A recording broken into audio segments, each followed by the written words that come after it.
জ্যৈষ্ঠের সংক্রান্তিতে আমার শ্বশুরবাড়িতে একটা সুন্দর ব্রত পালন করা হয়, যদিও পুরুষরা করে, কর্মপুরুষের ব্রত বা ছাত্তাই বলে।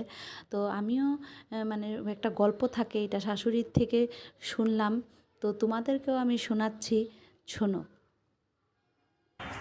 লিখি গো, এটা হলো কর্মাদি পুরুষের ব্রত, পুরুষদের বছরের একটা ব্রত। আমার এটা সব ইয়ে কইরা ব্রত করে। আমার ব্রাহ্মণের মায়া ছিল সোনা রূপা, গরিবের সন্তান, তখন তারা ইয়ে করতো, বাড়ির মা নাই, বাবা নিয়ে লগে তাহে মা বাবা, তখন বাপে মামির আছে, তখন মা বাপে দুই মায়া লইয়া সংসার করে, ভিক্ষা করে খায়, দিন আনে দিন খায়। তখন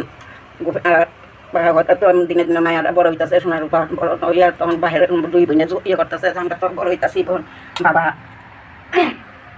বাবা তো একা থাকবো, আমরা কি করি না, বাবারে একটা আমরা বাবার আবার একটু ইয়ে করে একটা সংসার ধরাই দিই। বাবা আর কত উনি যদিও অনেক বড় করে কথাগুলি মানে অনেক বড় গল্পটা, তো আস্তে আস্তে বয়স্ক মানুষ আস্তে আস্তে বলছিলাম, আমি সবটা তোমাদেরকে শোনাতে পারিনি।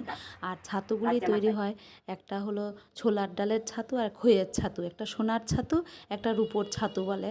তো এইগুলি যখন সমস্ত কিছু মানে গল্পটা বলে ফেলেন, তারপর ছেলেরা এসে এভাবে একটা উপর দিকে একটা নিচের দিকে ছড়িয়ে দেয়, তারপর মায়ের আশীর্বাদ